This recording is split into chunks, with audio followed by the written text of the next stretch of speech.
Hi everybody, this is Arvil Raglan and welcome to Arvil'sArk. This is my second video. First thing I want to do is apologize for the first video. It was the first time using that program. I had a lot of information. I knew I kind of threw it up all at once. But what I hope to do today is go back and explain some of the things we talked about before. First thing I'd like to talk about is the Q movement. It's been since the 8th of January that there's been a post. Today's the 13th, and it seems like there is quite a bit of discord in the Q movement. What I would like to do, since we have no Q post, what I would like to do is maybe read the Tleaves that might shine some light on why we haven't heard from Q. Okay, so the 8th was the last day that we heard anything from Q, and here it is, the 13th. What has happened in those days? What can we look at to maybe better explain? Well, the first thing that happened, they launched the Zuma satellite on Sunday. On Monday, Trump Tower catches on fire. And then after that, with very strange things surrounding it. Like what they're reporting is, in the middle of winter time, an air conditioning vent caught on fire on the roof. Now, I was drawing a comparison to the Clinton fire broke out from the roof, suggesting that we have weapons. We have particle beam weapons that the world doesn't know about. And I'm not saying that's what happened, but let's look at the tea leaves. Clinton roof catches on fire. Somehow, the Trump Tower catches on fire.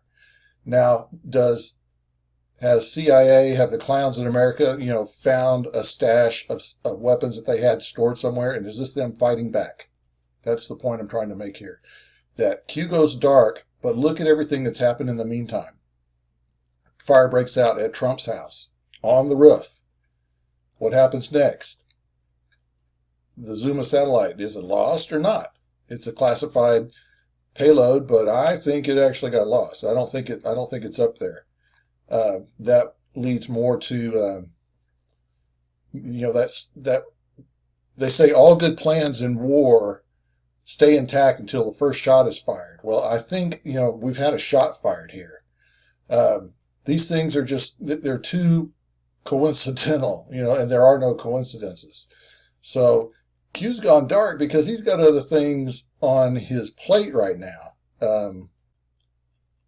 President Trump has a physical on the 9th, so he has to visit the doctor. They're calling it an annual physical, but suddenly he's got to go to the doctor. He cancels his trip to London. There's rumors that there was a coup or another assassination attempt. And then also you see multiple attacks on everybody who was doing good reporting on Q. I hate to give out names. Everybody who's been watching this should know who I'm talking about. But all the members that were doing excellent reporting are suddenly being attacked. There's other people just outright calling it a psyop. So these, to me, seem like this is the deep state fighting back. There's been shots fired back at us as a community, and that's what I want to see overcome. Everybody who does Q reporting, I probably went on your website last week and posted a link to my video and this message, and do it. I'm not trying to promote me. I was doing it more to build the morale of the Q Army Patriots up.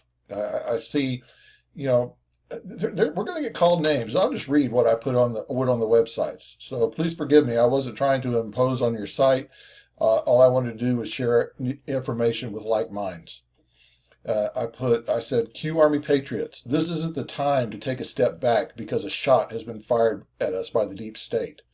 This isn't the time to lose our nerve because someone said bad things to us or about us. This should have been expected. these child murdering scumbags aren't going to just lay down and say, oh, okay, you got me. And the fact that they're fighting back should show us all that we're getting to them. So this is the time to turn up the heat. This is the time for us to attack like a pack of wolves. Our president has been telling us all along the success of this movement depends largely on us informing everyone else around us. And that's what we are supposed to be doing. Get up, soldiers, and fight. Strike your enemy when he's weak. When he's fighting back like this, you know you're getting to him. He's weak. The Q posts have come to a screeching halt since the Trump Tower roof caught on fire. The deep state is even striking back against our president. There are so many things going on behind the scenes we don't see, but we need to understand this is the time to faint away. Now is the time to turn up the heat. Now is the time to attack like a pack of wolves. President Trump has risked a lot by including us in this movement and reporting his moves on 8chan. Now we're seeing that maybe it's bringing fire on him, and that's probably why he hasn't been putting anything else up there. I'm sure at the time he saw the reward as worth it. So pick up your flag, patriots. We have plenty of proof of this movement. The executive order, the massive amount of CEOs stepping down, members of the government stepping down, prominent members of Pedogate just kind of disappearing off the radar. They have nothing on their schedules coming up. You don't have to decipher any Q post to understand this. Things are happening. Donald Trump didn't just, let's see, let me find this here. I just wanted to show this. He didn't post this picture. This isn't a group of guys pulling a big joke on the president, okay? He knows what's going on here. They're standing there in a queue, okay? He's very happy for this to be happening, okay? Nobody's pulling a stunt on the American people without him knowing about it. He knows what's going on here. He knows about the Q movement. Nobody's pulling your leg. These guys right here, and I got to stop saying that. I got to stop saying these guys, because these are good guys. I say these guys about bad guys. These are good guys. But the president's team here isn't pulling a joke on him, going, ha, ha, ha, won't this be funny? No, President Trump knows about this. So, I mean, you can't be asking for proof every single day. Prove it to us. Prove it to us. Don't lose your resolve. If you're taking flack, it means you're over the target. Keep dropping your truth bombs. God bless America and God bless President Trump. Okay, that's what I put on most of the people who are reporting about the Q movement. I put that on their site. I hope it helped. It was there for a morale boost. No other reason. Okay, so I just wanted to get that off my chest, that a lot of things are happening, and now isn't the time to start questioning. Is Q real? No, the president's got things to deal with. We need to stand firm in our resolve and continue to do what he asked us to do in the first place. Keep informing people about what's going on. And I just have this funny feeling that on Monday, we're going to see the first fruits of our labors. We're going to start seeing some of the things that we're not even going to have to ask questions about this anymore. You're going to know this is happening. The deep state is flopping around, trying to throw everything in the book at him to save their tail. Just look at Yahoo here. I look at them because you can tell there's nothing but deep state guys running this site right here. There was the missile thing today, but look at the unbiased and balanced reporting here. CNN called out for using Asians to defend Trump after shithole comments. This is ridiculous. This whole thing is worse than third grade. I'm going to tell Mom you said shithole. I'm going to go tell Mom you said shithole. That's ridiculous. And you know why they do that? You know why the leaders of this country do stuff like that? Because they know it works. That's the mentality of their audience. Trump impeachment vote will take place after president's racist shithole remarks. Oh, we're going to impeach him now. He said shithole. Oh, man, let's get over this stuff. Okay, so enough of that. So we haven't gotten anything from Q, and But what we have got, he said, learn to read the map. This map here he was talking about. So how many of you have done your homework? How many of you have read this map? What I want to do now is go back and clarify. I came out and said, I'm a real abductee. What does that mean? Okay, I'm a real abductee. I have been abducted by aliens. I have been abducted by little gray guys since I was 3 years old. It all falls under things that happen into this section of the map. Majestic 12, all the things that happened after Roswell. Just now, so what I want to do, I want to go back and give a little bit of my background. Who am I? I don't put my face on here because, well, I don't have a webcam. I have this little program here, but I don't have a webcam, so I really can't. But I plan on getting one, hopefully soon. In the meantime, I'll just have to introduce myself a different way. Here I am. Yes, I was born on this planet by human parents. And I was born in Denver, Colorado in 1960, February 16th, 1960. Very early in my life, I began to experience strange things. And what I'm going to try to stick with is things that I have corroborating evidence, like things that happened when I was a child, but yes, my mom remembers happening, or a relative, someone remembers associated events with the happening.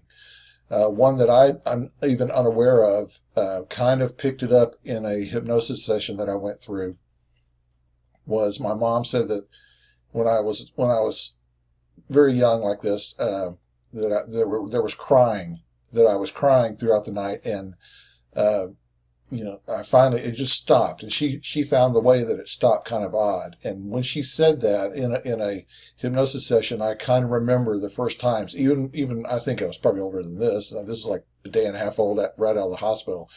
But I remember seeing the little guy standing around my crib and relieved whatever I was crying about. That's about all I remember of that.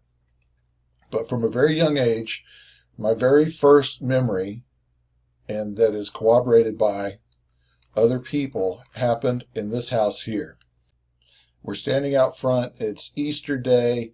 I don't know if you can tell, but I sneezed right here. Here's my little brother. He's going, "What the F, man? What are you sneezing for? We're trying to take a picture here. You're going to stare off the Easter bunny."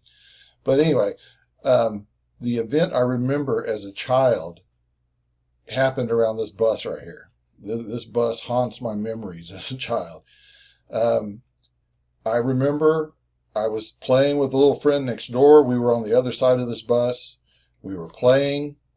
His brother had come out and told us to get away from the bus. He didn't want us playing over there. And then sometime later, just 5-10 minutes later, what seemed like a gorilla jumped up in the window of this bus on the other side, on the side over here. You can't see it, but that's where we were at, and started banging on the windows. And it just scared the pee out of both of us, the little friend, my friend I was playing with. And I ran into the house and told my mom, "Oh, there's a gorilla on that bus there." Okay, well, to this day, my mom remembers that. Okay, during that same hypnosis session, just suddenly, when we went back and were exploring what happened here, I come running around this side of the bus towards the back of the house, and it's like time freezes, and a ship that looks pretty much like this one here. I imagine it's about, all I could see of this is the bottom of it, and it was very slick silver. It looked like kind of brushed aluminum almost, but it's about 50 to 70 feet off the ground, just to the, it would have been over here this way on the other side of the house, up about 75 feet in the air. Okay. So I'm going there. Time kind of freezes. I'm looking at the back of the house. My mom would be there's a kitchen window on the back of the house. I'm looking for her, and all of a sudden I look around, and 3 little guys that look just like, similar to this guy here. That's one of the better pictures I could find. coming across the backyard from where the ship is at towards us. And they're not, it's not like they're running. It's not like arms and legs are moving. It's like they're just standing still, like something is levitating them across the backyard towards us. And they come around us, two get on each side of the, they've got my little friend with us. They took us both. Two got on each side of him and one behind me, and we start heading towards the ship. Now I'm looking, I'm looking at the back of the house and hoping my mom's going to see this happening, but she's not in the window at that time. And we get under the, about the time we get under the ship, the light kind of changes and they levitate us up into the ship. Now I'm not going to go into a lot of what happened on that ship because it's not things you want to remember, but they put things in up your nose and in your ears and put things in your eyes. I don't know what the purpose of that exactly is. This whole UFO thing, all I have, I mean, my memory is blocked. All I have are glimpses and that seem like dreams of events where something traumatic happened, where something really bad happened. But, this was, I didn't remember it consciously, but after going through that session, I remember it like it's not like a dream memory anymore. You remember it like it really, that's what happened. Now you remember what happened. There was a piece blocked out. Now you remember it. These are interdimensional beings, and their technology to us seems just like magic. So that is, that's how my childhood was. It's something I've been dealing with from a very young age. Now, to give you a little more proof, the title of the first one was Qanon and My Cloned Left Thumb. I have been a part of the secret space program all my life. I don't know how I got recruited into it, but I've been a part of it all my life. One thing, I do have an uncle. My dad was actually, my brother, my little brother that you just saw there was actually named after him. I don't know. I don't really know him. I think I met him maybe once as a child, but he was a nuclear subcaptain. And if you know anything about how the chain of command and how things, how the UFO subject was handled, the Navy handled a lot of it, and my uncle was actually a subcaptain. I think that maybe that's how I got recruited to it. I've never asked him. He's passed away here just recently. It looks like he had Alzheimer's the last 7 years of his life. This whole thing has made my family very dysfunctional. So getting information when I actually needed it and woke up, well, it was almost too late. But I do know that the Navy had a role in the phenomenon, or had dealing with the extraterrestrials. And he was part of that. Maybe that's how I got into it. I'm not sure. But anyway, I knew as a child, and even into my teen years, that I was living like an entirely different night. I was living a different life at night. I would wake up and have glimpses of things that happened and not really understand why. I mean, I would wake up some mornings and know that, we won last night, or, we got our ass kicked last night. What I'm about to tell you, maybe you haven't heard, but this is something that isn't widely known, even in the UFO community. I don't hear many of the speakers talking about that. And just to let you know, I've been a part of this. Here's me today. This is in Scottsdale, Arizona, at the International UFO Congress back in 2014. Here I am asking questions. I don't run the video because I don't know, you probably get some type of copyright ding and knock this whole thing off and turn into a bunch of wasted time. But even in the UFO community, you don't hear much about this. Now, what I'm about to tell you you may find hard to believe, but these aliens have given our government technology where they can clone people. And how they do this, I don't know. Like I said, my memory's blocked. I don't remember a lot of these details, but I know that when I'm in one of my cloned bodies, and in these cloned bodies, they do things like they turn off pain, they turn off fear. So it's like a perfect soldier. Your soul, and this is what I'm going to get into later because this is the last. I told you about the things that we need to do to change America. Religion is the last topic I'm going to touch on because it's actually the best news I have for everybody. But my consciousness, my soul, my spirit, whatever you want to call it, can be removed from one body to the next.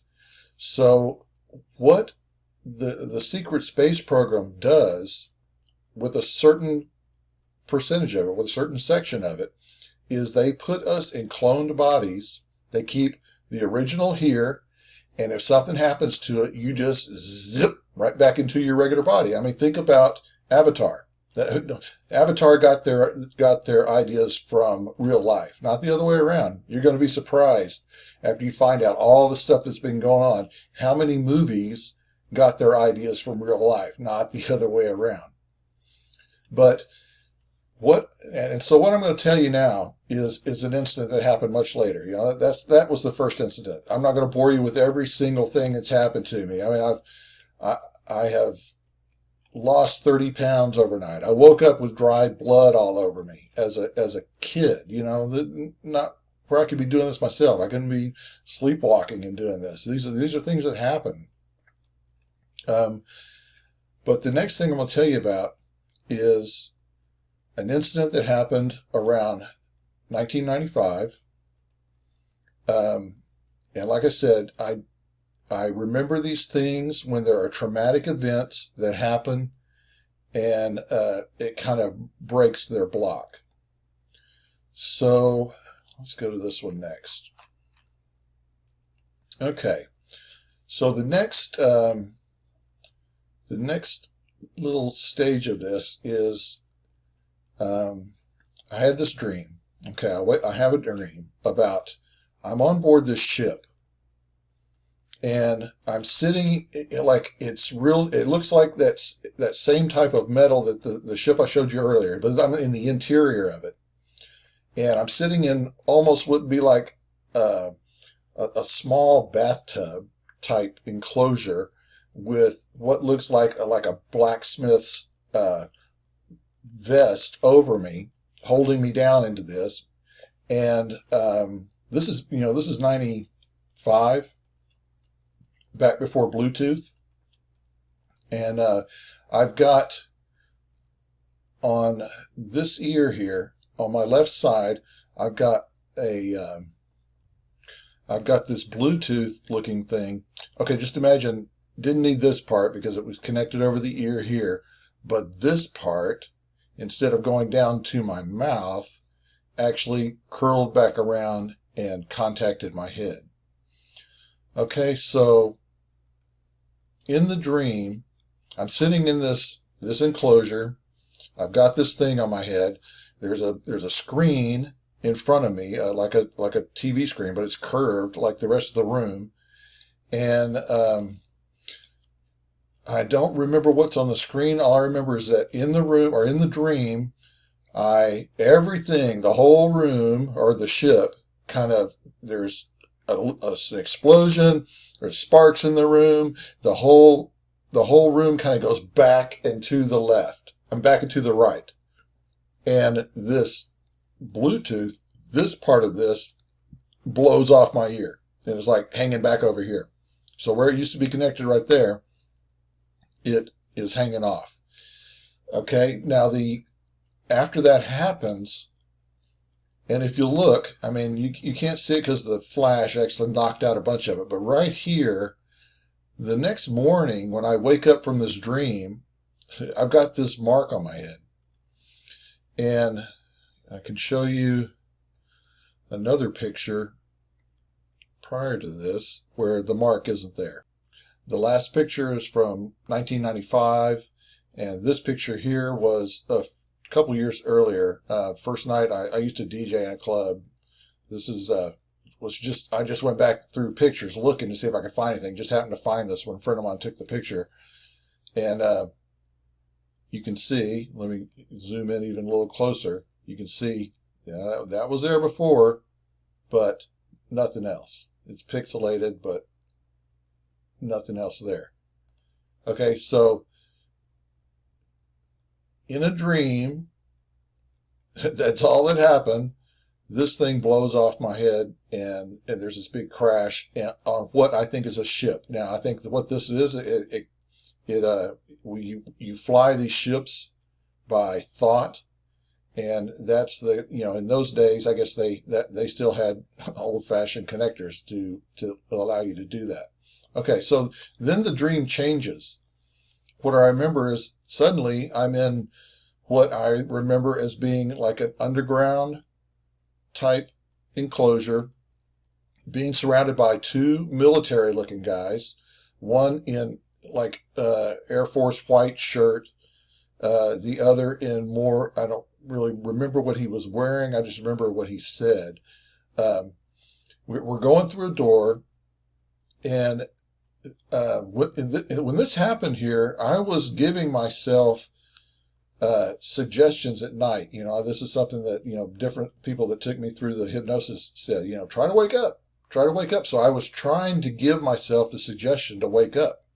I don't know if I crashed that ship on purpose, or if it was an accident, or if we were attacked, or exactly what happened. I don't know. I don't remember the full details around that. All I know is that prior to that, in my waking life, I was trying to wake up.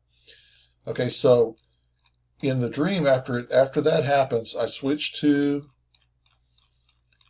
switches scenes, and that's another pic, same thing, it's the wrong one.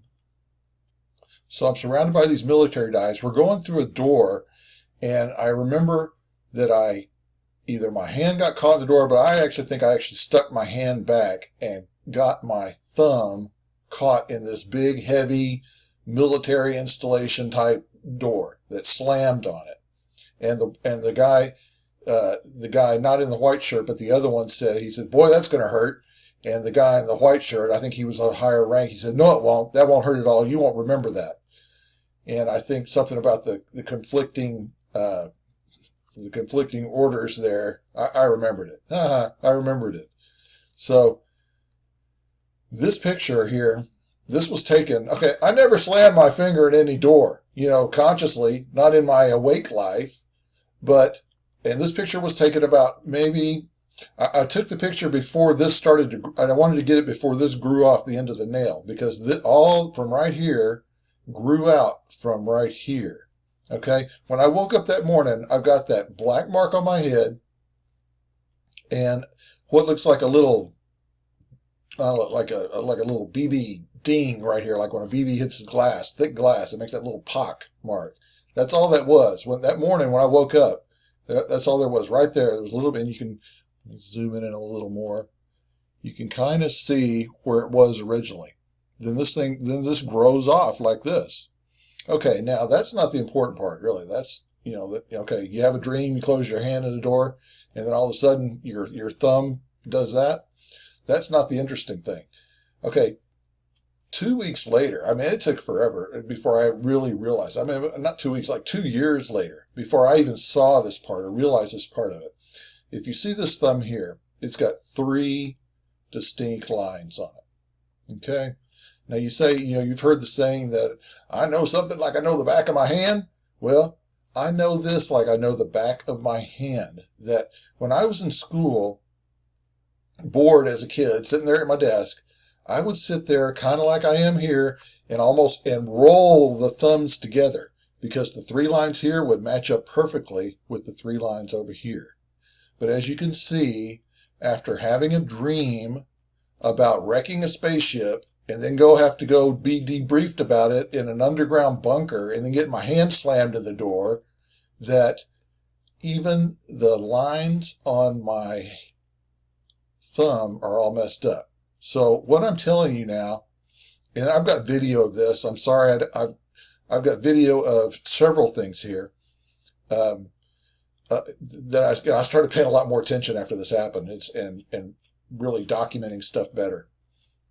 But I could sit there and roll these together because this thumb used to be 3 lines, 3 distinct lines, just the same. Now it's not. And let's see, I think I've got another picture here where you can actually see the lines a little better. You can see that these are not matching up. 3 lines, not 3 lines anymore. Okay? How does that happen? How does that happen overnight? Now, I'm telling you, people, our government has access to technology that in an emergency they'll use. You know, hey, we can't just send this guy back with a smashed thumb. He's going to kind of wonder how it happened. So they replaced my thumb that night. And over the following weeks, this developed a rash. So it was like it took my body time to accept even the cloned thumb. So here's me. I've got a clone laying somewhere without its left thumb. Or maybe, I don't know, maybe I got killed in that one too. Maybe they took it off the one I was flying in. I don't know. But our government has technology to do this type of stuff, and it is being withheld from the American people. I mean, you guys are, healthcare is killing most people. You know, just the cost of it, and what they're holding back from you is stuff like this. Okay? I didn't get asked to be a part of this. I get no compensation from being a part of this. I am treated like a slave. I don't remember any of it. It happens without my permission, and it shouldn't be going on. I know these pictures aren't solid gold proof to anybody else. You know, you don't know me. You don't know what I looked like before this, but I know me, and I know this wasn't the way this wasn't the way it was the day before. So, but even to you, this should still fall into the category of things that make you go, Okay, so I'm not just making accusations. I'm not just saying things. There's physical things that happen to us. This isn't something just in my head. I'm not having bad dreams. My bad dreams have physical results. When I get killed, when I get attacked in one of these clone bodies, I get this red rash that shows up. I got chased down by what I would call a velociraptor with 3 claws that are huge. This thing's about 9 feet tall. It chased me down in a dream that sprung me up out of the bed. It chased me down from behind and grabbed me by both sides of the neck. And then I've got pictures of this too, but you can't see it very well. I wish I had done better, but this is back in the day where it's not digital. You had to go get the pictures developed, so you don't know they're not good until afterwards. But triangular shaped marks that match the exact same size.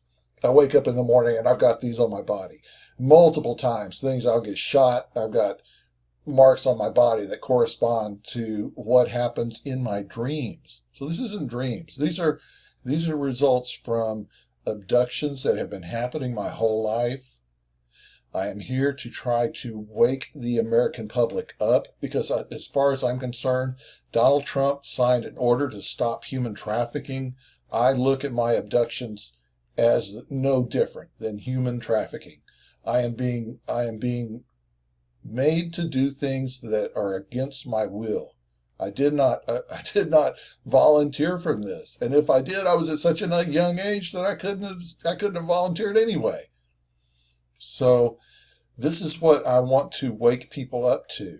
I've got plenty more. As when I get the videos developed, I'll show you. I'll tell you another quick one.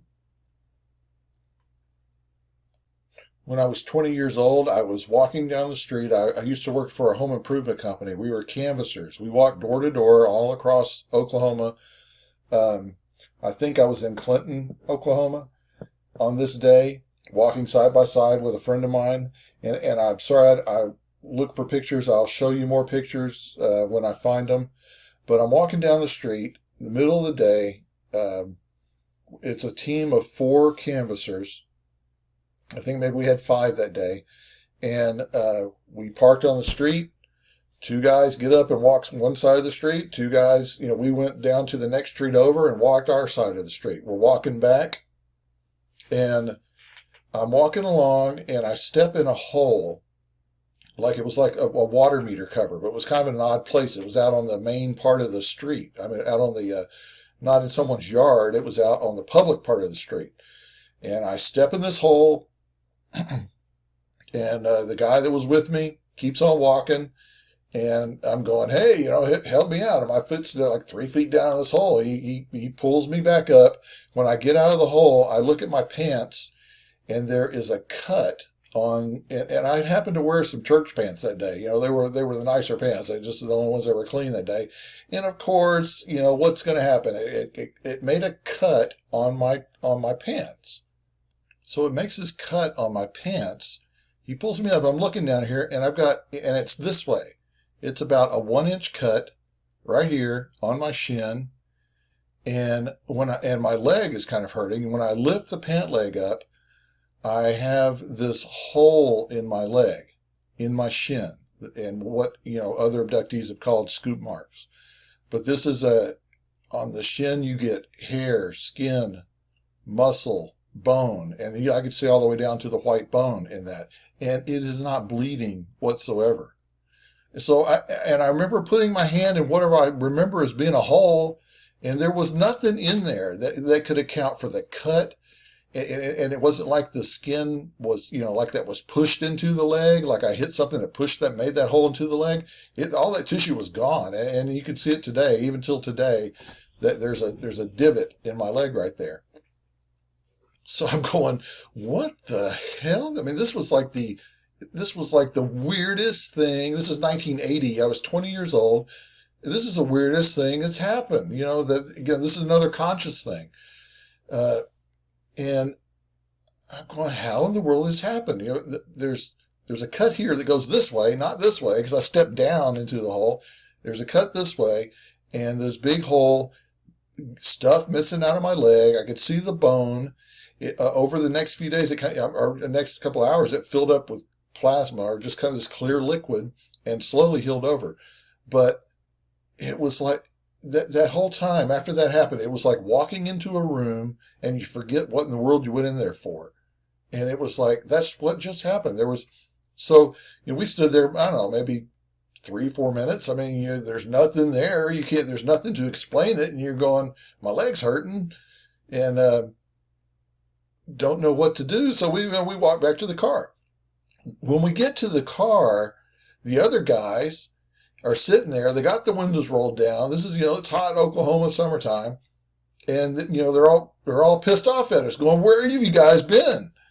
And Ted, the guy I was with, he just says, "Oh, Arvil hurt himself," and he kind of blew it off. He didn't think much about it, and I get in the back seat of the car and pull my pant leg up, and I'm still looking at it, still trying to figure out what it goes. But anyway, I mean, they're sitting there pissed off at us and saying, they've been sitting there waiting on us for 45 minutes.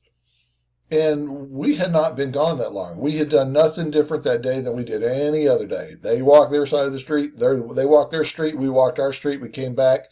And yet they're saying our side took 45 minutes longer, that they had been sitting there waiting on us that long. So these aliens, they are interdimensional, and they have time travel. They can do things. Time is a funny thing, and their technology can manipulate it. So I hope you can see why I am so heartfelt for this Q movement. This needs to be known. It is time for this information to come out. I'm not the only one this has been happening to. I've talked with hundreds of other people who've had similar experiences.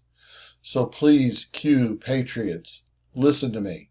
It is time to act as wolves. We need to attack in the pact. See the vision, see the icy stare, don't lose your focus. Be a wolf with me. Let's get America back. Let's bring this information out to everybody. Let's change. There is so much available to us. We can travel the friggin' universe. And we're worried about overpopulation here. There's no need for that. There is a brighter day ahead if we all stay together as a team, as a pack. Please be the wolf pack, and let's help Donald Trump bring this home. Thank you, everybody, for listening. God bless America, and God bless Donald Trump. Good night.